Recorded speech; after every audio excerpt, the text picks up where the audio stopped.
Sejam bem-vindos ao nosso canal, onde nós ajudamos você a passar no exame de ordem e também nos seus primeiros passos da advocacia. Então, na aula de hoje, nós vamos resolver as questões de direito administrativo do 41º exame de ordem, pessoal. Então, prepara, vamos para a primeira do dia, que começa assim. O município Alfa fez editar um decreto expropriatório por utilidade pública do bem de propriedade de Constância, sob o fundamento de que o imóvel é necessário para a construção de uma escola. Opa, estamos falando de desapropriação aqui. Constância recusou-se a formalizar o acordo na via administrativa, na medida em que tem robustas provas de que, na realidade, o objetivo da desapropriação é uma vingança pessoal de seu ex-cônjuge, Rosalvo, que é o atual prefeito do município, que subscreve o mencionado decreto. Diante da ausência de acordo, o município ajuizou a respectiva ação de desapropriação. Em razão disso, Constância procurou você, como advogado, a fim de elucidar a questão atinente ao problema por ela enfrentado. Considerando estritamente os fatos narrados, assinale a afirmativa que apresenta corretamente a sua orientação. Então, pessoal, estamos falando de desapropriação, e desapropriação é o Decreto-Lei 3365-D41. Pegue no seu vadimeco esse decreto, porque nós vamos estudá-lo. E lembrando sempre, né, galerinha? Sempre lembrando, se você está estudando para a OAB, você tem que estudar com o seu vadimeco na mão. Por quê? Porque todas as questões que nós vamos falar aqui, vamos falar um artigo da lei, um artigo da Constituição. Você já pega seu marca-texto maravilhoso, já marca ali, porque você vai verificar que as questões se repetem e isso melhora a condição do seu estudo. Então vamos voltar lá, vamos ver as alternativas. Olha só, a alternativa A. A desapropriação não apresenta qualquer vício, considerando que o motivo invocado no decreto é válido independentemente de Rosalvo ter dela se utilizado para fins de vingança. Opa, essa aqui, cara, já dá para excluir de cara, né? Porque o motivo é, querendo ou não, um requisito do ato administrativo, e esse motivo aí, se realmente tem provas dele, é esquisito. Essa aqui logo de cara você exclui, mas nós vamos ir uma por uma. B. Em sede de contestação na ação de desapropriação, Constância pode invocar qualquer matéria de fato ou de direito mediante a produção de provas que viabilizem ao Poder Judiciário a verificação da existência ou não da situação de utilidade pública invocada no decreto. Opa, essa aí nós temos que ir na lei para ver. Próxima, a utilização da desapropriação por Rosalvo para se vingar da ex-cônjuge constitui desvio de finalidade, vício insanável que deverá ser alegado em ação própria, na medida em que a contestação na ação de desapropriação só pode versar sobre vício processual ou impugnação do preço. Essa me parece boa. O município não poderia ter ajuizado a ação de desapropriação na medida em que este depende da realização do acordo na via administrativa para a consumação da perda da propriedade. Dá um pause no vídeo e resolve essa questão aí na apostila. Beleza? Já respondeu? Então vamos verificar se você acertou. Alternativa A. Opa, deu o chabu aqui. Vamos lá. Alternativa A. Pera aí que travou o negócio. Agora sim, alternativa A. Diz lá, né? A desapropriação não apresenta qualquer vício, considerando que o motivo invocado no decreto é válido, independentemente de Rosalvo ter dela se utilizado para fins de vingança. Como eu falei anteriormente, ela é incorreta porque olha os requisitos do ato administrativo: competência, finalidade, forma, motivo e objeto, galerinha. Então, olha só, nesse caso, o motivo ele está viciando o ato. Porque em que pese se diga no decreto que a ideia era construir uma escola, a Constância está sabendo que é de vingança pessoal do seu ex-marido. Então, se ela tem prova disso, há um vício nesse ato. O motivo vicia o ato e esse ato ele está incorrendo em desvio de finalidade. Então a A está errada. Vamos para B. Alternativa B.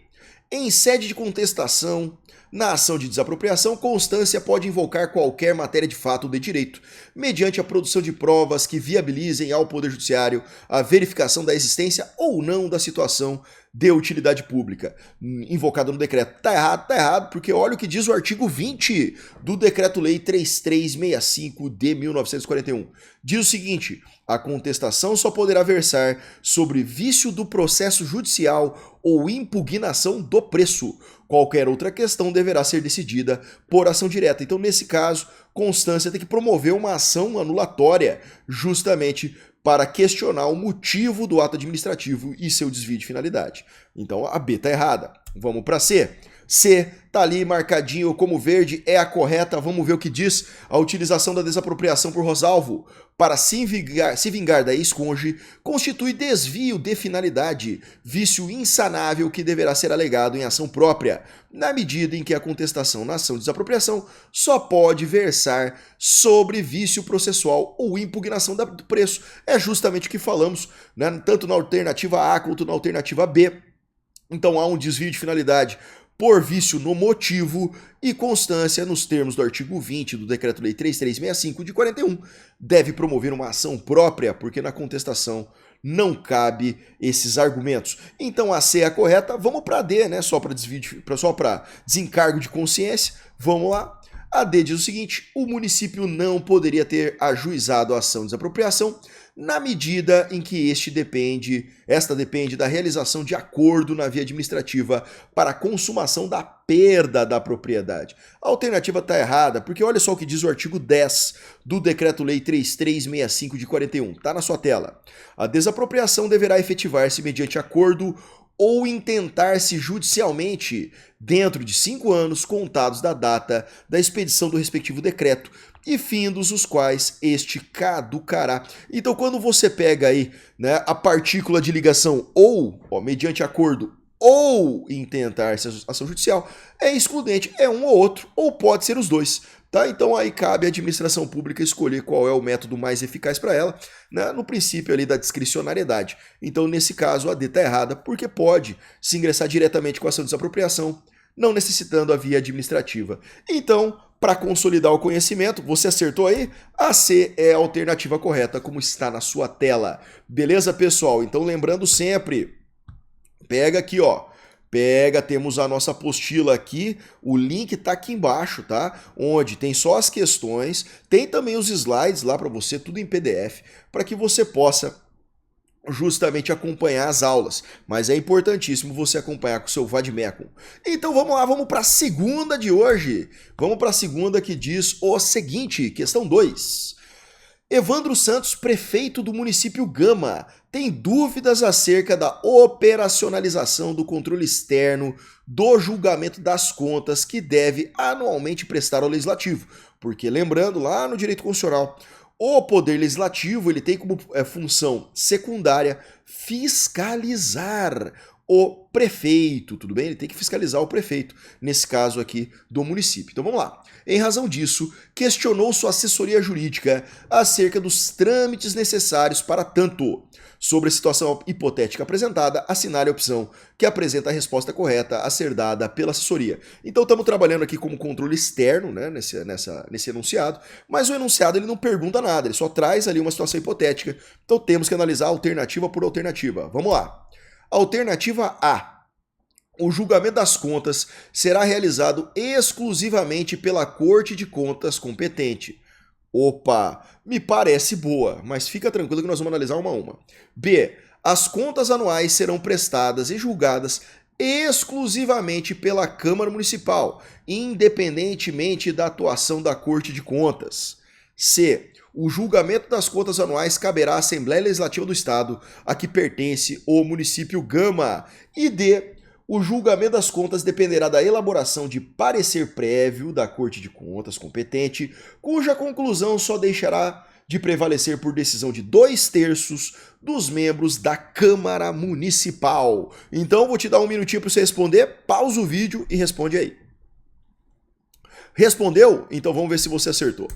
Tá lá. A. o julgamento das contas será realizado exclusivamente pela Corte de Contas competente. Tá incorreta, galera. Olha só o que diz o artigo 31 e seu parágrafo 1º da Constituição Federal. Diz lá: a fiscalização do município será exercida pelo Poder Legislativo Municipal, mediante controle externo, e pelos sistemas de controle interno do Poder Executivo Municipal na forma da lei. E aí vem o parágrafo 1º e diz: o controle externo da Câmara Municipal será exercido com o auxílio dos tribunais de contas do Estado, dos estados, ou do município, ou dos conselhos ou tribunais de contas dos municípios, onde houver. Então veja, o Poder Legislativo ele vai realizar a fiscalização com o apoio da Corte de Contas competente. Então o julgamento não é só nem da Corte de Contas e nem só do Poder Legislativo sozinho. Então tem que ter o apoio um do outro. Beleza? Então a A está incorreta. Vamos para B. As contas anuais serão prestadas e julgadas exclusivamente pela Câmara Municipal, independentemente da atuação da Corte de Contas, pelo mesmo motivo trazido na alternativa anterior, artigo 31 da Constituição Federal e seu parágrafo 1º. Então tem, né, quem julga realmente é o Poder Legislativo, no caso da questão a Câmara Municipal, porém deve ter o apoio do Tribunal de Contas, então não é exclusivamente, tá? Vamos para C. O julgamento das contas anuais caberá à Assembleia Legislativa do Estado, a que pertence o município Gama, pelo mesmo motivo anteriormente invocado. Não é só a Corte de Contas, não é só a Câmara Municipal, só que aqui tem um detalhezinho. Qual que é o detalhe? Lembra, a Assembleia Legislativa do Estado, ela é poder legislativo do Estado. Quem julga as contas do município é a Câmara Municipal. Você vai ver que tem município que não tem Tribunal de Contas. Aí o que acontece? O Tribunal de Contas do Estado, ele faz o relatório sobre as contas e encaminha para a Câmara Municipal para ela julgar as contas do prefeito. Beleza? Então a C está errada, só pode ser a D, então a D diz lá: o julgamento das contas dependerá da elaboração de parecer prévio da Corte de Contas competente, cuja conclusão só deixará de prevalecer por decisão de 2/3 dos membros da Câmara Municipal. Justamente o que diz o parágrafo 2º do artigo 31 da Constituição Federal, que está na sua tela. O parecer prévio emitido pelo órgão competente sobre as contas que o prefeito deve anualmente prestar só deixará de prevalecer por decisão de 2/3 dos membros da Câmara Municipal. Então a alternativa correta é a D. E aí, você acertou? Tá na sua tela aí, é a D a alternativa correta. Fica tranquilo que no próximo vídeo eu vou arrastar a minha câmera pro outro lado, porque tá incomodando aqui. Fica tranquilo. Beleza, pessoal? Então acertamos a segunda? Vamos para a terceira do dia, que diz o seguinte: o município Delta procurou o escritório Alfa com a intenção de contratá-lo para prestar serviços especializados de consultoria e auditoria financeira, de natureza predominantemente técnica, diante de sua notória especialização na área. Olha só, o exercício já está te encaminhando para a lei de licitações, né? Só esse pedacinho que nós lemos. Na reunião realizada entre os representantes do escritório e do município, o procurador do município Delta consignou que, para formalizar o mencionado negócio jurídico, pretende formalizar uma contratação direta, ou seja, sem a necessidade de realizar uma licitação sob o regime jurídico da nova lei de licitações. Não quer fazer licitação. Então vai ser ou licitação dispensada, ou dispensa de licitação, ou inexigibilidade de licitação. Sobre a hipótese, na qualidade de advogado do escritório Alfa, consoante o que dispõe a Lei 14.133 de 2021, uma nova lei de licitações, assinale a afirmativa correta. Então vamos lá pessoal. Então, como eu falei, ou é licitação dispensada, ou é dispensa de licitação, ou é inexigibilidade de licitação. Então vamos ali.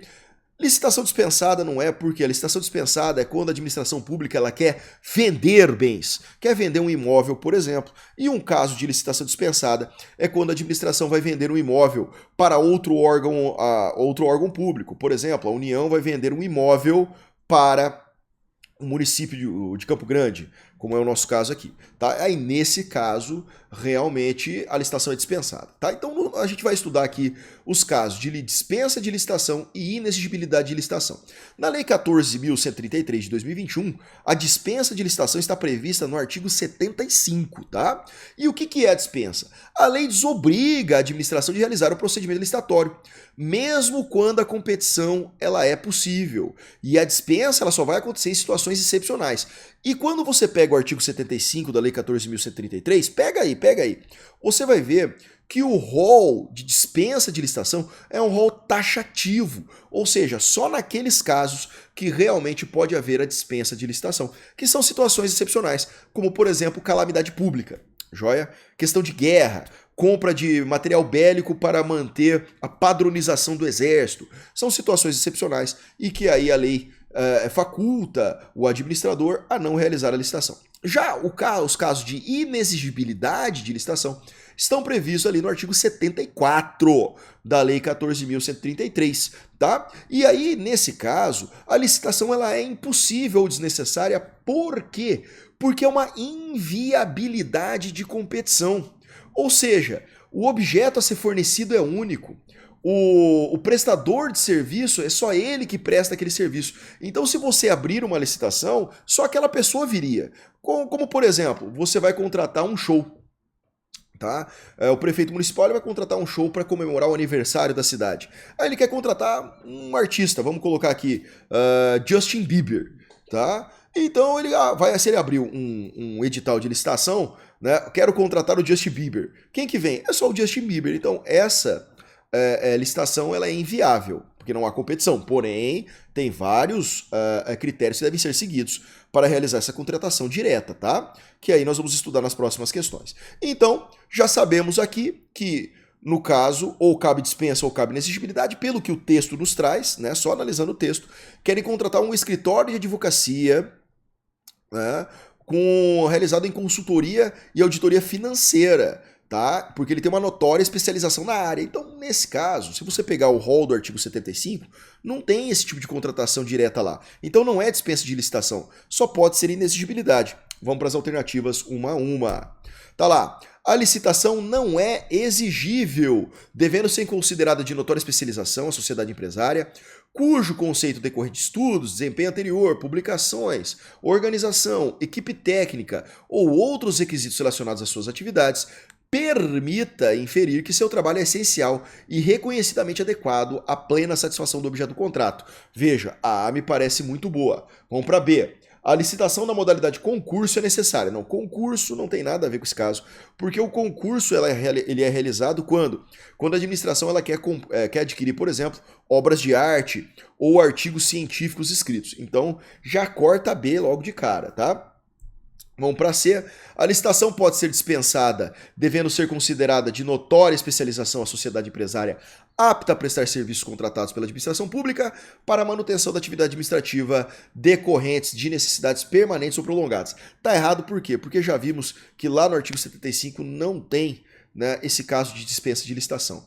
E a D, a licitação na modalidade diálogo competitivo é necessária. Não, cara, não tem nada a ver com diálogo competitivo aqui, porque a modalidade diálogo competitivo é aquela que a administração tem uma necessidade nova, que precisa criar uma tecnologia nova, por exemplo, um software, e aí ela realiza o diálogo competitivo chamando todos os competidores licitantes para desenvolver essa nova tecnologia, e não é o caso, é um escritório para fazer auditoria financeira.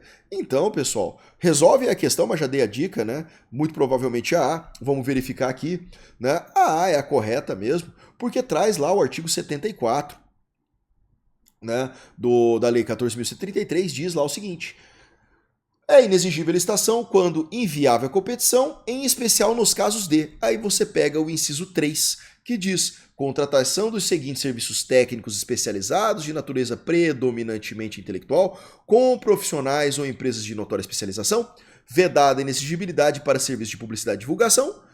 A linha C, assessorias ou consultorias técnicas e auditorias financeiras ou tributárias. Então encaixa bem certinho. E aí, continuando lá no parágrafo 3º, nós temos que, para os fins do disposto no inciso 3 do caput deste artigo, considera-se de notória especialização o profissional ou a empresa cujo conceito no campo de sua especialidade, decorrente de desempenho anterior, estudos, experiência, publicações, organização, aparelhamento, equipe técnica ou outros requisitos relacionados com a sua atividade, permita inferir que o seu trabalho é essencial e reconhecidamente adequado à plena satisfação do objeto do contrato. Ou seja, voltando, a alternativa A encaixa perfeitamente no artigo 74, inciso 3, a linha C, parágrafo 3º da Lei 14.133 de 2021. Então é ela a alternativa correta, como já inferimos lá no começo.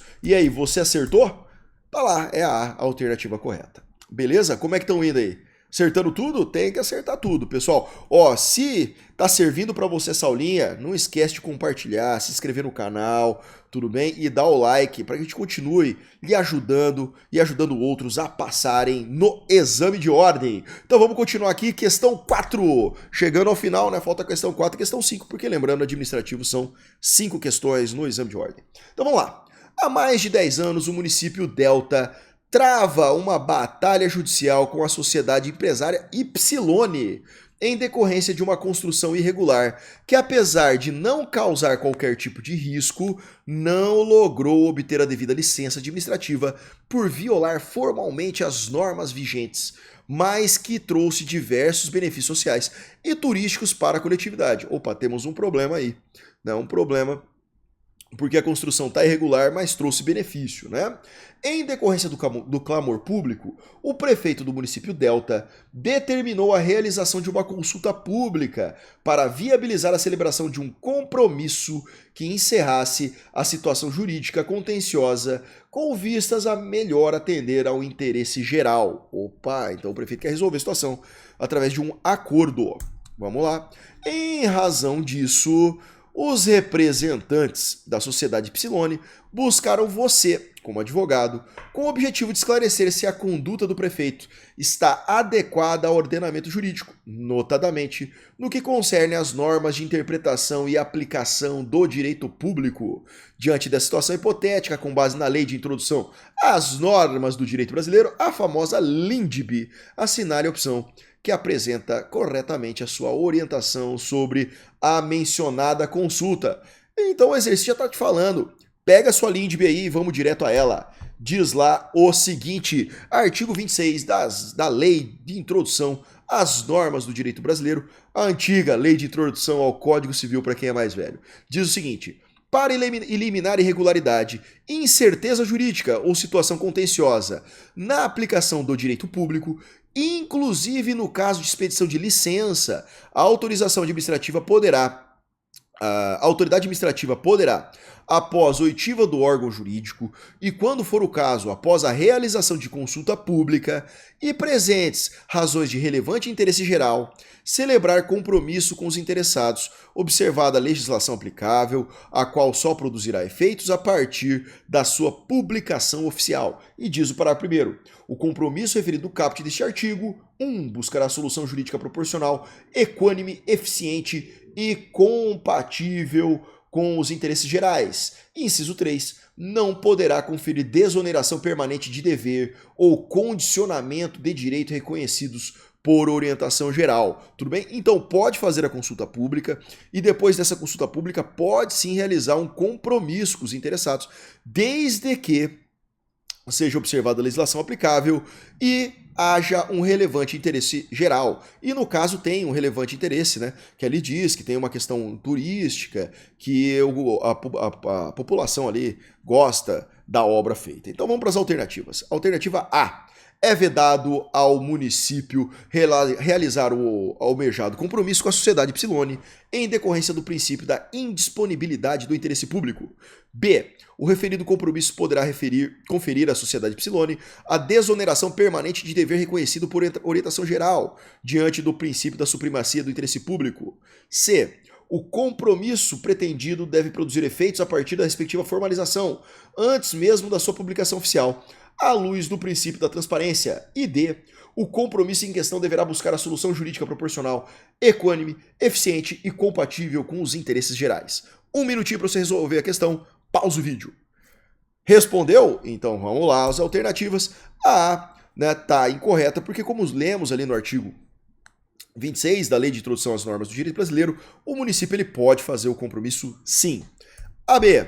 A B também está errada. Por que a B está errada, pessoal? Porque nós lemos lá no parágrafo 1º, vou até voltar aqui, no parágrafo 1º do artigo 26 da Lei de Introdução às Normas do Direito Brasileiro, e lá no parágrafo 1º, no inciso 3, ele diz que não se pode conferir nesse acordo desoneração permanente de dever. E ali a alternativa B diz que o referido acordo pode conferir essa desoneração. Então está incorreta. Tá? Vamos para C. O compromisso pretendido deve produzir efeitos a partir da respectiva formalização. Falso, porque os efeitos só serão produzidos a partir da publicação. Texto de lei. Texto do artigo 26 da Lei de Introdução às Normas do Direito Brasileiro. Então só pode ser a D mesmo, né? O compromisso em questão deverá buscar a solução jurídica proporcional, equânime, eficiente e compatível com os interesses gerais, que é o que diz lá o nosso, até voltando aqui, né, o parágrafo 1º, inciso 1 do artigo 26 da Lei de Introdução às Normas do Direito Brasileiro. Então a alternativa correta é a D mesmo. Se você acertou, parabéns! Galerinha, então vamos para a última do dia, galerinha. Tá aqui, ó, questão 5, ó, chegando ao final da nossa aulinha. Diz lá, diante do grande déficit de servidores, o Estado Alfa realizou concurso público para o cargo da Polícia Penal, com previsão de 50 vagas. O respectivo edital previu o prazo de 1 ano para o certame, prorrogável por igual período, bem como a realização de exame psicotécnico de caráter eliminatório, com base em previsão constante da lei e do edital. A homologação do certame ficou constando que Eulália for aprovada em 40º lugar, ou seja, Eulália está dentro das vagas. Continuando aqui, durante o prazo de validade do concurso anterior, o Estado Alfa abriu novo concurso para o preenchimento de mais 50 vagas para o mesmo cargo, com as mesmas previsões editalícias mencionadas, no qual Carlos foi o primeiro colocado. Opa, Eulália é a 40ª do concurso anterior, e Carlos é o primeiro desse novo concurso, lembrando que os dois estão vigentes, né? Os dois estão vigentes. Vamos lá. Recentemente, Carlos foi convocado para nomeação para o cargo em questão, enquanto até a presente data, Eulália ainda não havia sido chamada, apesar de seu certame ainda estar no prazo de validade. Nesse contexto, Eulália buscou a sua assessoria jurídica para fins de esclarecer as suas dúvidas acerca da situação vivenciada. Hipótese em que você informou corretamente o que se segue. Então, pessoal, só um detalhezinho. Você pode ver que o concurso trazido aqui no enunciado é um concurso estadual. Então você não vai utilizar, em que pese o texto seja de servidores públicos, você não vai utilizar a Lei 8.112 aqui. Lei 8.112 de 90. Porque a Lei 8.112 de 90 só diz respeito aos servidores públicos civis federais. Tudo bem? Então, quando cair uma questão de servidor público estadual ou municipal, você utiliza diretamente a Constituição Federal, beleza? Então vamos lá para as alternativas. Alternativa A. Eulália não tem direito subjetivo de ser nomeada, considerando que a aprovação em concurso gera mera expectativa de direito. Tá. B. Os concursos em questão estão viciados na medida em que anula a previsão editalícia que exija exame psicotécnico de caráter eliminatório. Próxima.